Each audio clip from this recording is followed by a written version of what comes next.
Oke, kita langsung masuk ke tahun 2026. Ada sebuah anomali pasar yang gila banget. Dua komoditas raksasa, emas dan batu bara, tiba-tiba bergerak ke arah yang wancen berlawanan.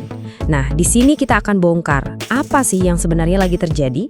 Coba bayangin deh, kita ada di tahun 2026 dan pasar lagi gila-gilanya. Harga emas yang biasanya jadi penyelamat tiba-tiba meroket ke langit. Tapi anehnya, batu bara yang jadi bahan bakar industri harganya malah anjlok ke dasar jurang. Nah, ini kan jadi pertanyaan besar buat semua investor. Ini kiamat investasi atau justru peluang emas yang tersembunyi? Oke, untuk bisa ngerti kenapa pasar bisa jadi gila begini, kita perlu mundur sedikit dan lihat gambaran besarnya. Soalnya, kekacauan ini tuh nggak muncul tiba-tiba. Ini semua berakar dari berbagai kejadian besar di seluruh dunia yang bikin ekonomi jadi serba nggak pasti. Nah, ini dia nih, biang keroknya. Ada kebijakan America First Jilid 2 yang bikin perang dagang baru yang agresif. Terus, situasi di Selat Taiwan juga makin panas. Belum lagi konflik diplomatik dan militer di Timur Tengah. Wah, gabungan semua ini ya jelas aja bikin investor panik. Mereka semua kabur, lari cari tempat aman buat uang mereka. Dan inilah hasilnya. Harga emas langsung melesat, tembus $4.500 per ons. Gila kan? Ini udah kayak jadi indeks ketakutan buat seluruh dunia. Di sisi lain, batu bara kena hantam dari dua arah, tarif dagang dan isu transisi energi hijau. Harganya anjlok sampai cuma $107 per ton. Coba lihat deh, jurang antara keduanya ini lebar banget. Makanya semua orang jadi bertanya-tanya, ini fundamentalnya emang begini atau cuma kepanikan pasar sesaat? Oke, kita nggak bisa dong cuman main tebak-tebakan. Untuk membuktikan ini beneran peluang atau malah jebakan, kita butuh alat analisis yang tajam. Nah, anggap aja kita ini detektif. Dan sekarang saya akan kenalkan kaca pembesar kita.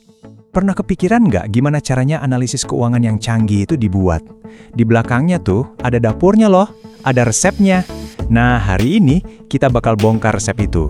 Kita akan lihat panduan langkah demi langkah untuk melakukan riset keuangan yang benar-benar tajam. Nah, ini dia pertanyaan utamanya. Gimana sih caranya data pasar yang kelihatannya acak, naik turun setiap hari, bisa diubah jadi sinyal investasi yang jelas? Sinyal yang bisa kita pakai buat ambil keputusan. Yuk kita bedah bareng-bareng prosesnya, satu per satu. Oke, setiap investigasi keren, mau itu detektif sungguhan atau detektif data, pasti butuh rencana, butuh blueprint. Nah, ini adalah fondasi dari semua yang akan kita bangun nanti. Jadi, kata kuncinya di sini adalah kuantitatif. Artinya apa? Artinya kita nggak pakai feeling atau kira-kira. Sama sekali nggak. Semua kesimpulan itu ditarik murni dari angka, dari data historis, dan hitungan statistik. Nah, untuk kasus kita kali ini, kita akan lihat spesifik hubungan antara emas dan batu bara. Rencananya udah ada, blueprintnya udah siap. Sekarang, waktunya si detektif data mulai kerja, ngumpulin bukti. Dan di dunia kita, bukti itu ya data mentah. Tapi nggak sembarang data ya, datanya harus akurat dan relevan. Karena kalau datanya jelek, analisis sebagus apapun bakal percuma. Terus buktinya dapat dari mana? Tenang, ini semua transparan kok.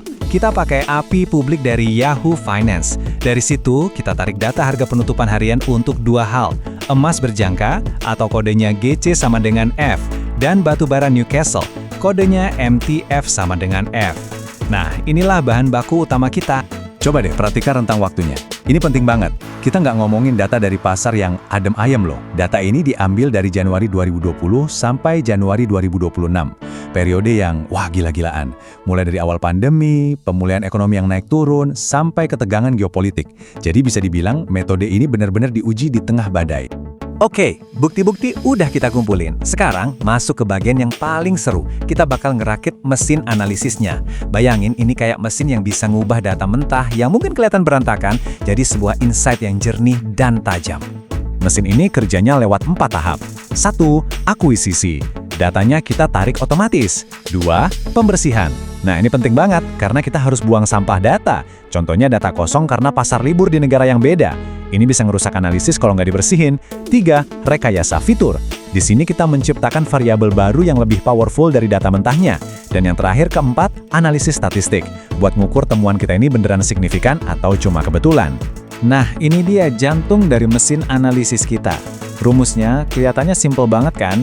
Cuma harga emas dibagi harga batu bara. Selesai. Tapi jangan salah, dari rasio sederhana yang kita sebut Gold Call Ratio atau GCR ini, kita bisa dapat insight yang dalam banget soal valuasi relatif antara dua komoditas ini. Oke, kita udah dapat angka GCR-nya. Terus gimana kita tahu angka ini tuh biasa aja atau wah ini aneh? Nah, disinilah Z-score masuk. Anggap aja Z-score ini kayak penggaris keanehan statistik. Dia yang bakal ngasih tahu kita seberapa jauh sih nilai GCR hari ini nyimpangnya dari rata-rata biasanya. Jelas ya, semua ini nggak kita hitung pakai kalkulator satu-satu, kita pakai perkakas canggih di bengkel data kita. Ada Python sebagai otaknya, terus ada Pandas buat bantu beres-beres dan ngatur data. Ada SciPy buat urusan matematikanya termasuk ngitung Z-score tadi. Dan terakhir, Matplotlib buat bikin visualisasi biar hasilnya enak dilihat. Oke, mesinnya udah jalan, datanya udah bersih dan diolah. Terus sekarang apa? Pertanyaannya, sinyal apa sih yang kita cari? Apa pemicunya? Apa yang jadi tanda kalau, nah ini dia, ada sesuatu yang penting terjadi? Dari data historis, kita nemuin dua batas penting. Pertama, kalau GCR-nya nembus di atas 22, ini jadi pertanda kuat kalau harga batubara lagi murah banget dibandingin emas. Ini bisa jadi potensi sinyal beli. Sebaliknya, kalau GCR-nya anjlok sampai di bawah 10, artinya batubara kemungkinan udah kemahalan. Ini bisa jadi potensi sinyal jual. Tapi, ada satu pemicu lagi yang levelnya udah beda. Ini dia nih. Kalau nilai Z-score-nya lebih dari 2, ini bukan lagi sinyal biasa teman-teman. Ini udah kayak alarm bahaya statistik yang bunyinya kencang banget. Artinya, kondisi pasar saat itu udah menyimpang jauh banget dari kebiasaannya. Sebuah anomali ekstrim yang jarang banget kejadian. Dan semua ini membawa kita ke intinya. Seluruh metodologi ini, dari A sampai Z, dari ngumpulin data sampai deteksi anomali, tujuannya cuma satu, ngasih kita semacam kompas di tengah pasar yang lagi bergejolak. Kompas yang bentuk kita bedain mana yang cuma belisik doang, mana yang beneran sinyal, mana yang cuma kepanikan sesaat, dan mana yang peluang sejati. Jadi pertanyaannya sekarang, dengan buku panduan ini di tangan, seberapa jago kita bisa membaca peta pasar? Nah ini dia momen yang kita tunggu-tunggu. Sekarang, semua alat sudah siap, pengetahuannya juga sudah ada. Mari kita pakai semua ini buat menyelidiki apa yang sebetulnya terjadi di pasar sekarang. Oke, sistem Python sudah siap. Data selama 6 tahun terakhir sudah dimasukkan dan diolah sama algoritma dan hasilnya memunculkan satu hal yang sangat mengejutkan di grafik berikut ini. Dan ini dia buktinya. Lihat baik-baik lonjakan yang hampir tegak lurus di ujung kanan grafik itu. Itulah visualisasi dari kekacauan pasar 2026. Sebuah anomali yang benar-benar mematahkan semua pola yang pernah ada sebelumnya. Jadi, angka kuncinya ada di sini, 46,36. Itu angka rasio GCR pada 12 Januari 2026. Ingat tadi ambang batas beli kita berapa? 22 kan? Angka ini lebih dari 2 kali lipatnya. Ini bukan lagi sekedar sinyal, ini udah teriakan dari data. Tapi kita harus objektif. Apakah angka ini beneran aneh dari kacamata statistik? Nah, untuk memastikannya, kita pakai Z-score. Anggap aja ini semacam tes DNA statistik. Alat ini ngasih tahu kita seberapa langka sebuah kejadian. Bukan berdasarkan perasaan, tapi berdasarkan data. Dan hasilnya 2,85. Di dunia statistik, skor Z-score di atas 2 itu udah dianggap anomali yang signifikan. Jadi angka 2,85 ini ibarat pistol berasap atau bukti ilmiah yang mengonfirmasi kalau lonjakan GCR ini adalah peristiwa yang super langka. Oke, semua bukti sudah di tangan. Sekarang bagian yang paling penting, menafsirkan semua ini. Jadi apa artinya temuan ini buat kita, para investor? Kutipan ini, menurut saya, merangkum semuanya dengan sempurna. Secara statistik, kemungkinan angka setinggi ini muncul dalam kondisi pasar yang normal itu kecil sekali. Ini memperkuat dugaan bahwa kita sedang melihat sebuah anomali besar yang kemungkinan besar dipicu oleh faktor geopolitik. Grafik batang ini nunjukin dengan jelas banget betapa ekstrimnya situasi sekarang. Coba lihat perbandingannya.